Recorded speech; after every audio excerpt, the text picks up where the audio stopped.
नमस्कार, बहुत बहुत स्वागत है आपका। आप देख रहे हैं इंडिया डेली। मैं हूं आपके साथ शिवम दत्त मेहता। वक्त है 3 का सवाल का और मेरे साथ हैं मेरे दो सहयोगी।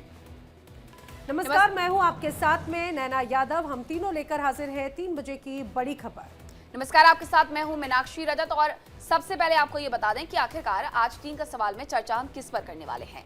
बांग्लादेश की पूर्व प्रधानमंत्री हैं शेख हसीना, जिन्हें इंटरनेशनल क्राइम ट्रिब्यूनल ने मानवता के खिलाफ गंभीर अपराध का दोषी करार दिया है और 3 जजों की ट्रिब्यूनल ने इस मामले में शेख हसीना को फांसी की सजा सुना दी है। जस्टिस गुलाम मुर्तजा की अगुवाई वाली 3 जजों की ट्रिब्यूनल ने अपना फैसला 6 पार्ट में सुनाया है, जिसमें 400 पेज है। जस्टिस मुर्तजा की अगुवाई वाली ट्रिब्यूनल में जस्टिस मोहम्मद शफीउल आलम महमूद और जस्टिस मोहम्मद मोहितुल हक एनाम चौधरी भी शामिल रहे।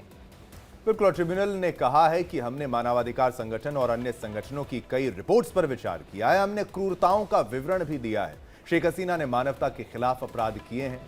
ट्रिब्यूनल ने फैसले में यह भी कहा कि बड़ी संख्या में प्रदर्शनकारी मारे गए हैं। शेख हसीना ने शांतिपूर्ण प्रदर्शन कर रहे छात्रों पर हेलीकॉप्टर से बम गिराने के आदेश दिए थे, यह भी आरोप है।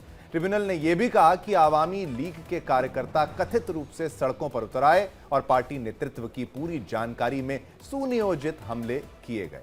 जी हां, ट्रिब्यूनल में शेख हसीना और उनके मंत्री हसनुल हक एनो के बीच में भी कई बार फोन पर बातचीत हुई और वो पढ़कर सुनाई जा रही है, जिससे आवामी लीग के शीर्ष नेतृत्व की भूमिका हिंसा में साबित की जा सके।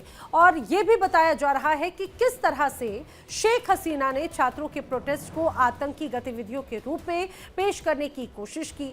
ट्रिब्यूनल ने यह भी कहा कि ज्यादातर मौतें बांग्लादेशी सुरक्षा बलों की ओर से आमतौर पर इस्तेमाल किए जाने वाले घातक धातु के छर्रों से भरी हुई सेना की बंदूकों से चली और गोलियों की वजह से ही इन लोगों की जान गई। शेख हसीना की सरकार में सेना, पुलिस और आरएबीके ने न्याय प्रक्रिया से हटकर हत्याएं की। शेख हसीना और अन्य आरोपियों ने संयुक्त रूप से आपराधिक साजिश रची थी और इसी विषय पर एक एक बिंदु हम आगे आपको विस्तार से बताएंगे। इसी मुद्दे पर आगे हम आपको लेकर चले, लेकिन उसके पहले जरा ग्राफिक्स के जरिए आप समझिए कि शेख हसीना ने आखिर ऐसा क्या किया है जो उन्हें जान ये कहा जाए कि फांसी की सजा सुनाई गई है। बिल्कुल, तो क्या कारण था वो भी हम आपको बताएंगे। वो तमाम पहलू जो है वो आगे हम आपको समझाएंगे, लेकिन 3 का सवाल में 3 सवाल बहुत महत्वपूर्ण होते हैं। तो पहला सवाल सबसे जरूरी, क्या वाकई शेख हसीना ने अपराध किया है? ये बड़ा सवाल है। अब दूसरा सवाल, बिल्कुल, और दूसरा सवाल ये है कि क्या कट्टरपंथियों से हार गई हैं शेख हसीना? और आपको ये भी बता दें, आज बड़ा सवाल ये भी है कि अब शेख हसीना के सामने आखिर क्या ऑप्शंस हैं, क्या रास्ता है। ये तमाम सवाल हैं जो इस पूरे ये कहा जाए फैसला आने के बाद में अब खड़े होते हैं। करेंगे चर्चा। हमारे साथ में खास मेहमानों का जो पैनल है वो जुड़ा है, उनसे जानने की कोशिश करेंगे। रक्षा विशेषज्ञ retired group captain U K Devnath ji हमारे साथ में है। सबसे पहले ये यूके देवनाथ जी, बहुत स्वागत है आपका। आपसे हम ये समझना चाहेंगे कि आखिर शेख हसीना को लेकर गंभीर सजा का ऐलान किया गया है, फांसी की सजा सुनाई गई है। सबसे इंपॉर्टेंट चीज कि अभी उनके सामने आपको लीगल रेमेडीज क्या नजर आती हैं सर?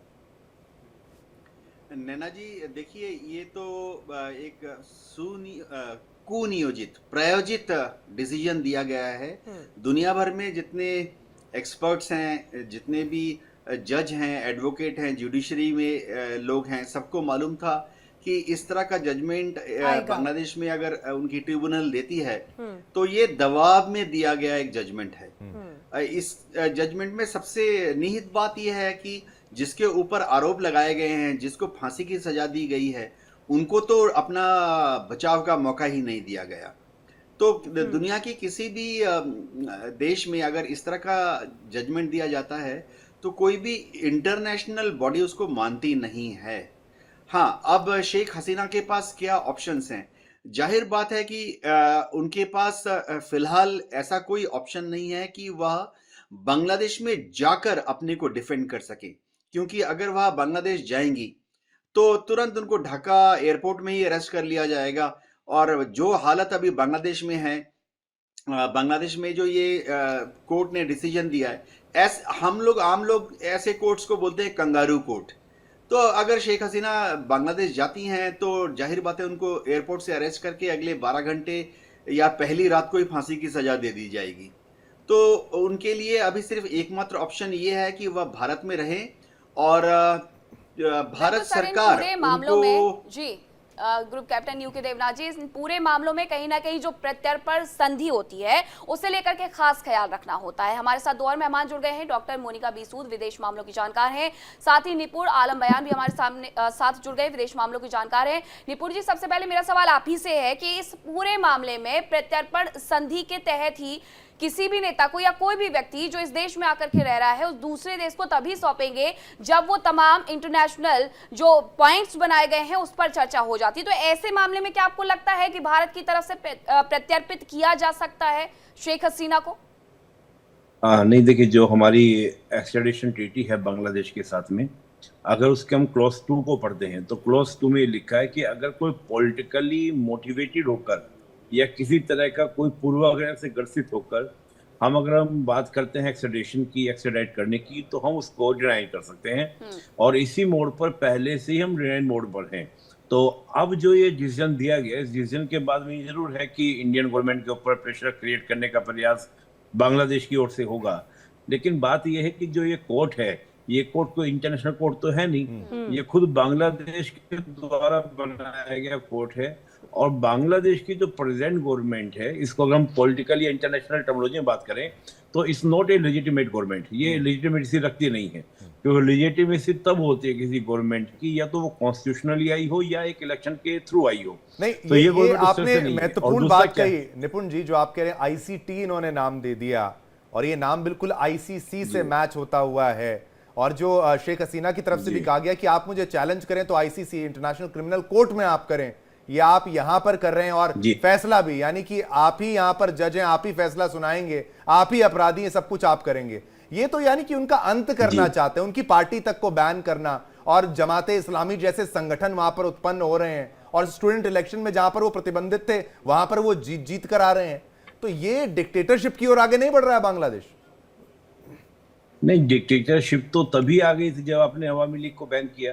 अगर हम एक डेमोक्रेटिक कंट्री की बात करते हैं, डेमोक्रेटिक प्रोसेसिंग की बात करते हैं, तो आप किसी एक आइडियोलॉजी को जिसने इतने साल से रूल किया हो, 91 से लेकर 96 तक हम देखें, और 96 2001, फिर 2006 से लेके 2024 से वहाँ पे गवर्नमेंट में कौन रहा? शेख हसीना गवर्नमेंट रही, अवामी लीग। और इतनी बड़ी पार्टी को आप बैन कर दे रहे इलेक्शन पार्टिसिपेट करने का, तो ये तो सबसे पहला आप कह सकते हैं कि एक सिंबल कह सकते हैं या एक तत्व कह सकते हैं। इसके आधार पर हम कह सकते हैं कि डिक्टेटरशिप वहाँ पे ऑलरेडी है। और जैसा भी मैंने कहा कि जो एक कोर्ट तो खुद बांग्लादेश के द्वारा बनाया गया कोर्ट है, किसी इंटरनेशनल कोर्ट के द्वारा तो कहा नहीं गया। और आप होते कौन है? आप तो एक उपद्रव के द्वारा बिठाए गए गवर्नमेंट के आप प्रतिनिधि बने हुए हैं। आपको क्या बांग्लादेश की जनता ने चुना? जब बांग्लादेश की जनता ने आपको नहीं चुना तो आप डिक्टेटर हैं। तो कोई देखिए, 3 शब्द कहे जाते हैं, 3 टर्मिनोलॉजी कही जाती है, शक्ति, सत्ता, वैधता। यानी कि आपने शक्ति के माध्यम से सत्ता तो काबिज कर दी, लेकिन उस पर आपकी लेजिटिमेसी नहीं है। तो जब तक लेजिटिमेसी नहीं है तो आप डेमोक्रेसी की बात ही नहीं कर सकते, आप डिक्टेटरशिप की बात कर रहे हैं। और यही बात तो अब उनके बेटे की तरफ से भी बार बार बात कही जा रही है। और एक अलग जो तनाव है बांग्लादेश में हम देख ही रहे हैं। और यही सवाल लेकर मैं मोनिका बीसूद जी का रुख करना चाहूंगी। मोनिका जी, जैसा कि अभी निपुण जी भी कह रहे थे कि वैधता या फिर इस कोर्ट के इस पूरे फैसले को लेकर भी लोगों के मन में सवाल है, आखिर ये कितना, खासतौर से अगर बात की जाए, यहाँ पर शेख हसीना खुद स्पष्ट कह रही हैं कि ये मेरे लिए कोई मायने नहीं रखता, और ये इसको चुनौती देने के लिए क्या ऑप्शंस नजर आते हैं? क्योंकि भारत में तो एक हम देखते हैं कि व्यवस्था है, दुनिया के अन्य देशों में भी एक तरह से हर चीज की व्यवस्था होती है चैलेंज करने के तौर पर भी। अब वही बात अगर देखा जाए तो शेख हसीना के लिए आईसीटी का ये फैसला कितना इंपॉर्टेंट है और आगे क्या ऑप्शंस हैं? देखिए, जैसे निपुण जी ने कहा कि ये लेजिटिमेट नहीं है, तो जब कोर्ट ही लेजिटिमेट नहीं है तो ये फैसला लेजिटिमेसी में तो जा ही नहीं सकता। अब रही बात कि वो आईसीसी के द्वारा, जैसे मैं बताऊं आपको, यूएस हो गया या यूएन हो गया, ये सब इस मामले को देख रहे हैं। तो ऐसा नहीं है कि कोई शेख हसीना जी के साथ खड़ा नहीं होगा, तो ये मामला इंटरनेशनल कोर्ट में लेके जाया जाएगा। इस जो ये पास किया गया है, इनके अगेंस्ट डिक्री जो पास किया गया है, इसका कोई महत्व नहीं है। नहीं, पर अमेरिका क्यों सपोर्ट करेगा डॉक्टर मोनिका जी? आप उनके तो बड़े वहां पर इच्छा है, वहां पर सेंट मार्टिन आइलैंड की अगर आप बात करें, मैं समझती हूँ इस बात को, बट प्रेशर भी तो होगा ना, एक्सटर्नल प्रेशर भी तो पूरा होगा। जैसे इंडिया प्रेशर दे सकता है, और भी ऐसी बहुत सारे देश हैं जो प्रेशर दे सकते हैं कि इनका जो केस है वो आईसीसी में जाना चाहिए। जाना चाहिए। तो इसलिए ऐसा है कि देखिए कुछ चीजें हैं जहां पर यूएस को भी झुकना पड़ेगा। वैसे तो अगर ये बात की जाए कि जो ये सबवर्ट हुई है गवर्नमेंट शेख हसीना जी की, ये इसका एक्सटर्नल प्रेशर जो ये किया कराया तो सारा यूएस का ही है ना, चाहे बेनिफिट इसका चाइना को मिले या और देशों को मिले, किया बिल्कुल, कराया और तो किस सारा तरीके से जो डॉक्टर मोनिका कह रही हैं उससे हमारे दर्शक भी ताल्लुकात रखते हैं कि किस तरीके से पाकिस्तान हो या फिर अमेरिका हो उसकी कठपुतली बन के वहां की सरकार काम कर रही है। मैं अपने दर्शकों को यह भी बता दूं कि इसमें जो इंटरनेशनल शब्द का इस्तेमाल किया गया है वो सिर्फ और सिर्फ बाकी लोगों को कहीं ना कहीं बरगलाने के लिए किया भ्रमित गया करने है। के लिए, वो बिल्कुल। सिर्फ और सिर्फ एक डोमेस्टिक ट्रिब्यूनल है जिसका नाम सिर्फ इंटरनेशनल रख दिया गया है। ग्रुप कैप्टन यूके देवनाथ जी, मेरा आपसे ये सवाल है कि इस पूरे मामले में जब सुनवाई हुई है, 400 पन्ने की ये पूरी सुनवाई हुई है, जो लिखा गया है उसमें सेना का जिक्र भी किया गया है। अब सेना का जिक्र करते हुए ये कहा गया है कोर्ट की तरफ से कि सेना ने लोगों पर गोलियां बरसाई, वहां की हेलीकॉप्टरों का इस्तेमाल किया गया जो लोग प्रदर्शन कर रहे थे उस प्रदर्शन को कुचलने के लिए, और ये मानवता के खिलाफ है। लेकिन क्या इस पूरे मामले में अपराध साबित हो गया है? सिर्फ आरोप ही तो थे वो। सेना का बयान जो आया है, शुरुआती दौर में भी ऐसा बयान आया था। मैं पिछले साल अगस्त सितंबर की बात कर रहा हूं कि हेलीकॉप्टर का इस्तेमाल सिर्फ सर्विलेंस यानी रिकॉग्निशंस के लिए किया। जब उग्रवादी भीड़ वहां पर सड़कों पर बड़े तादाद में आ गई और उन्होंने पुलिस स्टेशंस में आग लगानी शुरू कर दी, कैंटोनमेंट में आकर उन्होंने सेना की कुछ गाड़ियों में आग लगा दी। सबसे बड़ी बात है कि जजों के घर में उग्रवादी भीड़ घुस गई और फिर प्राइम मिनिस्टर के आवास, ऑफिशियल आवास की तरफ कूच करने लगी। उस वक्त हेलीकॉप्टर्स का इस्तेमाल किया गया था सिर्फ आसमान से निगाह रखने के लिए। ये कहना कि उन हेलीकॉप्टर से हमला किया गया, ये गलत है। हाँ, उसी वक्त जमीन पर भी पुलिस जो है वो आंसू गैस के गोले फायर कर रही थी। जाहिर बात है कि कई जगह पर जब वो बैरिकेड्स तोड़कर प्राइम मिनिस्टर के घर में घुसने की कोशिश कर रही थी तो कुछ जगह पर फायरिंग भी हुई, उसमें कुछ लोगों की मौत भी हुई। लेकिन वो धमाके जो थे वो आंसू गैस के गोले के धमाके हो रहे थे और वो धमाके गोलियों चलने की आवाज थी जो कि हेलीकॉप्टर से नहीं आ रहे थे। नहीं, फिर ऐसा ही बांग्लादेश की एयरफोर्स का भी कहना है। देवनाथ जी, लेकिन कहीं ना कहीं मेन मुद्दा जो था, चाहे वो मुक्ति वाहिनी का मुद्दा अगर आप कह लीजिए, उनके परिवारों का मुद्दा कह लीजिए, और रिजर्वेशन का मुद्दा, फिर वो मामला कोर्ट में जाता है और कोर्ट की तरफ से जो वर्डिक्ट आता है उसको लेकर जो कंफ्यूजन होता है, फिर लोग सड़कों पर आते हैं। क्या लोग वाकई अब मुजीबुर रहमान को मानने से इनकार कर रहे हैं? अब इनका फादर ऑफ द नेशन कौन बचा है? अब शायद यूनुस ना बन जाए, कल को बच्चों को बताया जाए कि भाई father of nation is Yunus, ये आप पढ़ना शुरू कर देंगे, उनको लोगों को बताना चालू कर देंगे। यानी मेन मुद्दा तो यही था ना कि फैसला कोर्ट की तरफ से आया और शेख हसीना चाहती थी कि भाई जिन्होंने मुक्ति दिलाई, मुक्ति वाहिनी और उनके जो पूर्वज हैं, उनके बच्चे जो हैं, उनको रिजर्वेशन मिले। ये सारी थॉट प्रोसेस थी। तो ये क्या हाईजैक किया गया? क्या फाउल प्ले जो है वो शुरुआत से है? इंटरनेशनल इंटरवेंशन शुरुआत से है क्या इसमें? यानी कि एक पूरे हिसाब से इनको निकाला गया और अब फांसी की सजा तक पहुंचाना एक पूरा प्रोसेस रहा होगा इसके पीछे। देवनाथ जी, इसमें कोई शक नहीं है कि एक टूल किट ऑपरेट कर रहा है। देखिए, दुनिया के सभी देशों में ऐसा होता है कि अगर भीड़ उपद्रवी बन जाती है तो पुलिस को पावर दी जाती है। आमतौर पे एक मजिस्ट्रेट भी साथ में रहता है, तभी फायर खोला जाता है। तो अगर बांग्लादेश में उस वक्त पुलिस ने अपनी कानूनी पावर्स का इस्तेमाल करके फायर खोला था और खासतौर से अगर उस वक्त मौके पर मौजूद जो मजिस्ट्रेट हैं उन्होंने भी फायर का हुक्म दिया था, तो वह फायर किसी भी तरीके से इलीगल नहीं मानी जाती है, क्योंकि ये माना जाता है कि पुलिस ने और मौके पे तैनात मजिस्ट्रेट ने उस वक्त मौके का जायजा लेते हुए ही फायर खोलने का आदेश दिया था। और ये कहना कि स्वतंत्रता सेनानी को जो रिजर्वेशन दिया था वो बहुत बड़ी बात थी। ठीक है, विरोध डेमोक्रेसी है, विरोध है तो उसका एक तरीका होता है। ऑपोजिशन पार्टीज को चाहिए था कि वो पार्लियामेंट में कंटेस्ट करें। दुनिया के जितने भी डेमोक्रेसीज हैं जो कि पिछले 5-6 दशक में आजाद हुए हैं, एज ए नॉर्मल कर्टेसी जो भी स्वतंत्रता सेनानी उनके होते हैं उनको अलग अलग तरह की सहूलियतें दी जाती हैं। कुछ देशों में ये फाइनेंशियल हेल्प होता है, कुछ देशों में जैसे भारत में उनको सम्मान देते हैं हम, और छोटा सा एक सम्मान राशि देते हैं। थोड़ा सा फैक्ट ट्रायल के लिए भी रुकना चाहिए था। निपुर जी से मैं ये सवाल ले लेती हूँ कि जब भुट्टो को पाकिस्तान में फांसी दी गई 1979 में, तो उस वक्त पाकिस्तान की ही सुप्रीम कोर्ट की तरफ से ये कहा गया था कि ये न्याय संगत नहीं था, फेयर ट्रायल नहीं दिया गया था। लेकिन इस पूरे मामले में क्या जल्दबाजी नहीं की गई है? 5 अगस्त 2024 और अब जाकर के जब हम नवंबर के महीने में पहुंचे हैं 2025, तो मात्र 1 साल के भीतर भीतर इतना बड़ा फैसला सुना देना ट्रिब्यूनल की तरफ से, तो ये तो सोची समझी साजिश से समझा ही जाएगा एक केस में, ना कि वो अपना मुद्दा रख पाए। शेख हसीना कुछ कह ही नहीं पाई क्योंकि वो वहां पर जा नहीं सकती हैं, उनके साथ क्या होगा वो भी जानती हैं। तो अब ऐसे में क्या फेयर ट्रायल रहा होगा ये? हाँ बिल्कुल, देखिए आपने एक हमारे कॉन्स्टिट्यूशन के अंदर एक आर्टिकल 13 है और आर्टिकल 13 में बात कही जाती है कि जब हम किसी पर केस करते हैं तो केस करने के बाद उस व्यक्ति को अपना पक्ष रखने की परमिशन होनी चाहिए। बिल्कुल। और जैसा आपने कहा कि शेख हसीना जी हमारे यहाँ पर हैं, उनका कोई रिप्रेजेंटेटिव भी कोर्ट के अंदर नहीं है, क्योंकि मैं पूरा इसको स्टडी कर रहा था। मैं 2 दिन पहले ही बता चुका था कि शायद 17 तारीख को मैं खबर मिले कि शेख हसीना को फांसी दे दी जाएगी। तो ये मैं 2 दिन पहले मैं इसको न्यूज में चर्चा करते हुए शाम को 9 बजे बता चुका था। तो मैं ये मान के चल रहा हूँ कि मैं पूरी हियरिंग को देख रहा था, उसमें सुन भी रहा था कि कोई दलील नहीं। जो भी स्टार्टिंग में आप में से किसी ने कहा था कि आपका ही वकील है, आपका ही जज है, आपका ही कोर्ट है और आप ही क्या बने हैं, विक्टिम बने हुए हैं। निपुण जी, अगर इनका वकील होगा, इनका वकील तो मार दिया जाएगा ना, मतलब ये भी तो क्लियर है उस वकील को कि भाई इनका केस लेगा कौन, करियर का रिस्क कौन। तो ये पूरा का पूरा क्या था शिवम जी, ये पूरा पहले से एक प्लानिंग के थ्रू था। और देखिए थोड़ा सा मैं एक प्रश्न का उत्तर जो आपने यूके जी से पूछा था मैं उसका भी रिप्लाई कर दूं। आप 1971 से देखिए, जो बांग्लादेश की आर्मी है उसमें 2 तरह के आपको ग्रुप दिखाई देंगे, एक तो आपको प्रो इंडियन और एक pro Bangladeshi, pro pure Bangladeshi.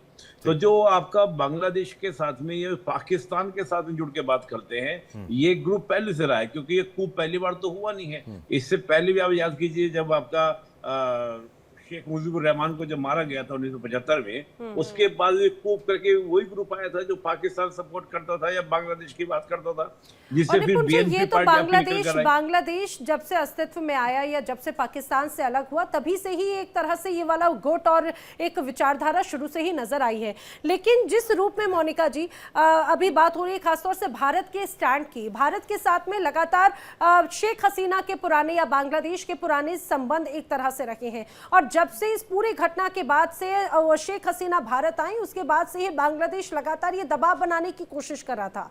क्या ये जो फैसला लिया गया है, वही जैसा मीनाक्षी भी कह रही थी, इतने जल्दबाजी में, आनन फानन में, दबाव में आकर, तो क्या ये भी उसी स्ट्रैटेजी का एक तरह से हिस्सा है?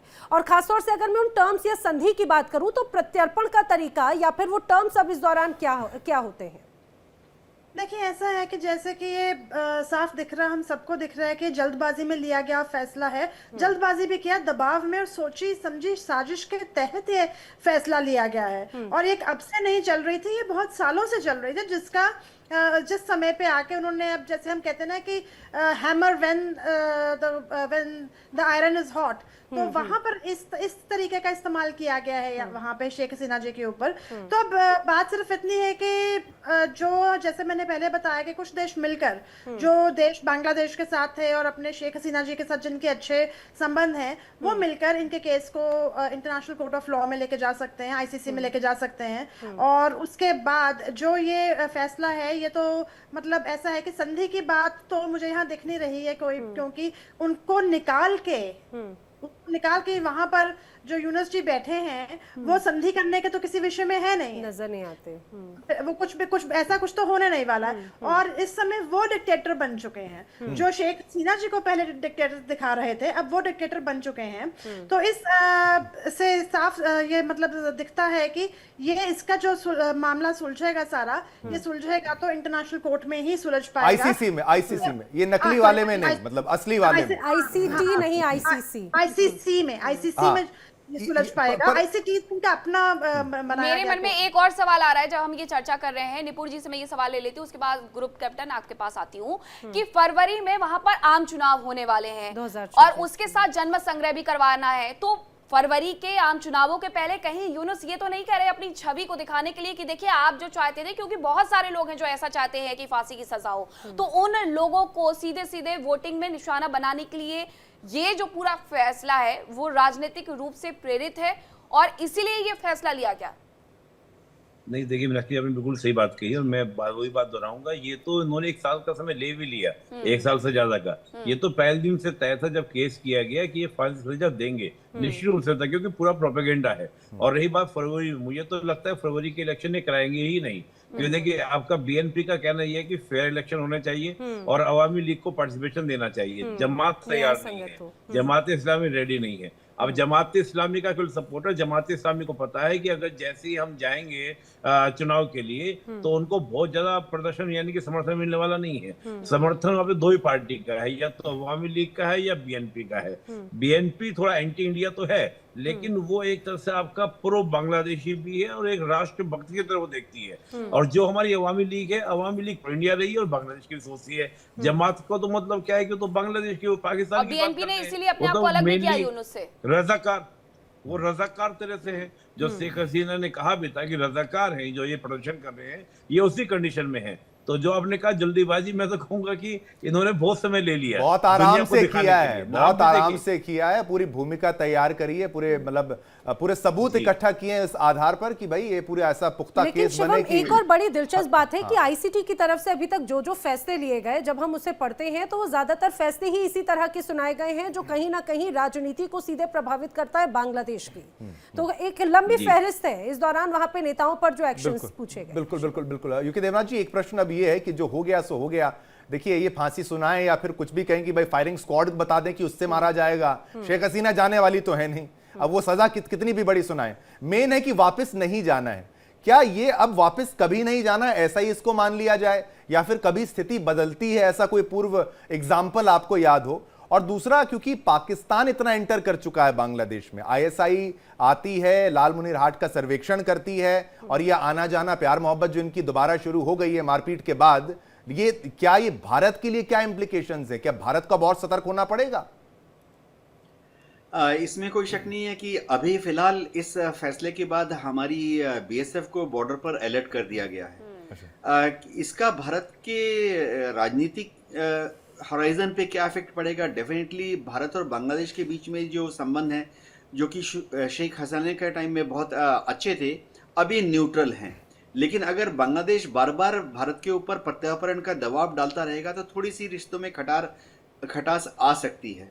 अब क्या शेख हसीना के सामने ऑप्शन है? देखिए, दुनिया की सारी डेमोक्रेसीज में ये देखा गया है कि कभी यह पार्टी पावर में आती है, कभी वह पार्टी पावर में आती है। बांग्लादेश में भी देखिए, इलेक्शन तो फिर से होंगे, 2030-2031 में फिर से इलेक्शन होंगे, और उस वक्त अगर ऐसी कोई पार्टी जो कि शेख हसीना से बैर नहीं रखती है, या हो सकता है उस वक्त अवामी लीग को मौका दिया जाए इलेक्शन लड़ने का और 2030-31 में अवामी लीग फिर से पावर में आ जाए, ऐसी हालत में जाहिर बात है कि पावर में आते ही अवामी लीग या उनकी जो समर्थक पार्टीज हैं वो उनके ऊपर से इस सजाए मौत को हटा लेंगी और बांग्लादेश में शेख हसीना का जो पासपोर्ट वीजा बैन लगाया उसको भी मान्य कर देंगी, उनको वापस वेलकम कर लेंगी। ठीक है, तो मोनिका जी से मैं सवाल ले रही हूँ, आप जो बात कर रहे थे उसी से जुड़ा हुआ मेरा ये सवाल है कि इस पूरे मुद्दे में ठीक है आईसीटी की तरफ से एक फैसला सुना दिया गया है, अब ऐसे में क्या बांग्लादेश की सरकार भारत सरकार से संपर्क कर सकती है? मोनिका जी। हाँ जी, जरूर करेगी। मुझे लगता है कि बांग्लादेश की सरकार इनको वापस भेजने के लिए जरूर संपर्क करेगी कि इनको वापस भेजा जाए, और ऐसा नहीं है कि कुछ राहत मांगने के लिए कोई बात हो पाएगी, पर ऐसा संपर्क तो बनेगा। ठीक है, लेकिन उसके सामने वही बात है कि भारत के सामने क्या भारत का स्टैंड किस रूप में नजर आता है? अब देखिए, भारत का स्टैंड ऐसा है कि हमारे बहुत अच्छे रिलेशन रहे हैं, जैसे कि अभी बताया सर ने कि अभी न्यूट्रल हैं, और शेख हसीना जी के टाइम पे तो बहुत ही अच्छे रिलेशन थे, बहुत कुछ किया है, मतलब बहुत ट्रीटीज हैं हमारी उनकी वजह से। पर ऐसा है कि भारत मेरे ख्याल से तो भारत को स्टैंड लेना चाहिए उनके साथ, वापस ना भेजने का, और उनका ये मुद्दा इंटरनेशनल आईसीसी में भी लेके जाना चाहिए। मुझे लग रहा है कि उन्हीं की ही तरफ से लगातार अब इस बात की जो कोशिशें हैं वो लगातार की जा रही है, वो आने वाले वक्त में नजर भी आएगा, क्योंकि खासतौर से आईसीटी की तरफ से सुनाया गया ये फैसला कितना वैलिड है, कितना दमदार है, क्योंकि कई ऐसे फांसी के केसेस जो है सजा सुनाई गई, करीब 15 ऐसे मामलों में सजा सुनाई गई, जिसमें 13 से ज्यादा तो अभी भी कई ये कहा जाए कि 10 से ज्यादा साल हो चुके हैं जिन पर अभी भी सुनवाई चल रही है या फिर वो विचाराधीन है।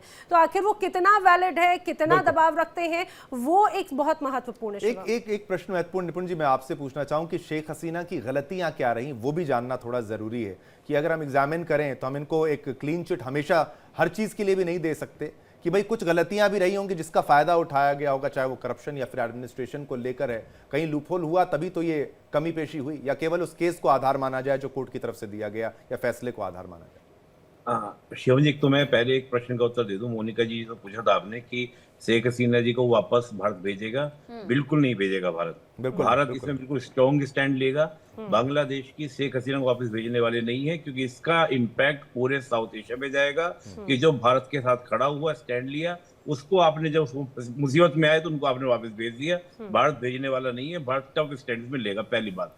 दूसरी बात ये देखिए, शेख हसीना जी की बात करें, देखिए जियो पॉलिटिक्स का गेम है ये। इसमें यहाँ पे शेख हसीना का कोई रोल नहीं। जी, शेख हसीना जनता के द्वारा एक डेमोक्रेटिक तरीके से चुनी हुई सरकार थी। कोई ऐसा तो थी नहीं कि यूनुस की तरह आगे बैठ गई। जब जनता ने उनको चुनकर भेजा डिप्लोमेटिक तरीके से, डेमोक्रेटिक चैनल से उगाई है, तो उसके बाद जितने डिसीजन उन्होंने लिए वो अकॉर्डिंग टू लॉ लिए। और यूके देवनाथ जी ने कहा कि जितनी भी वहां पर फायरिंग वगैरह भी हुई, अब हमारे यहाँ पर कोई एसपी डीएम डिसीजन लेता है, कोई ऑब्जर्व होता है, वो डिसीजन लेते हैं, तो क्या उसको हम कल को ये कह देंगे तुमने क्राइम किया है? भाई अगर वो लॉ एंड ऑर्डर मेंटेन करने के लिए थोड़ा सख्ती बरतते हैं तो ये तो आपका कॉन्स्टिट्यूशन, वहां का कॉन्स्टिट्यूशन को परमिशन देता है।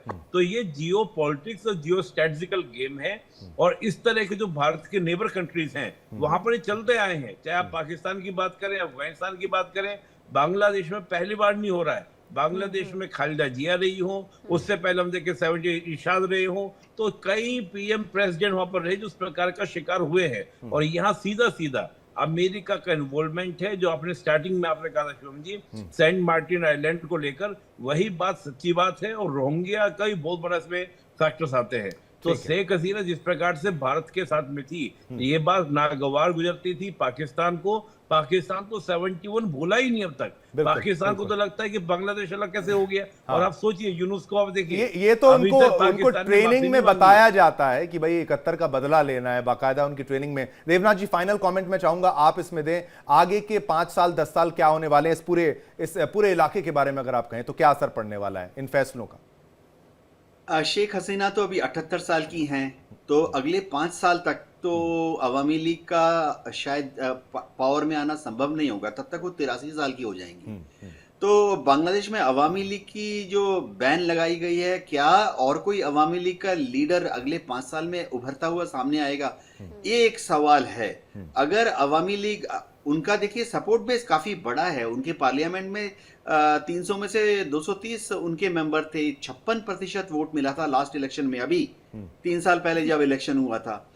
इसके मुकाबले बीएनपी, एनसीपी और जमाते इस्लामी कहीं नहीं ठहरते हैं। इन सबका सपोर्ट बेस 8-10% ही है। तो सारा आकलन ये है कि बड़ी तादाद में अवामी के लीग के जो लोग हैं वो अभी अगले हफ्ते, अगले महीने या अगले साल तक 2030-2031 के इलेक्शन के पहले आकर सामने एक सपोर्ट बेस बनाएंगे। एक और ऑप्शन ये है कि वो और किसी नाम से एक नई पार्टी खड़ी कर दें। ऐसा देखा गया है कई देशों में। जी बिल्कुल, और इसकी कहीं ना कहीं जरूरत भी होगी, इसलिए क्योंकि आवामी लीग को लेकर के कहीं ना कहीं एक पूरी निगेटिव छवि बना दी गई है। आप तीनों हमारे साथ जुड़े, बहुत शुक्रिया आपका चर्चा में शामिल होने के लिए।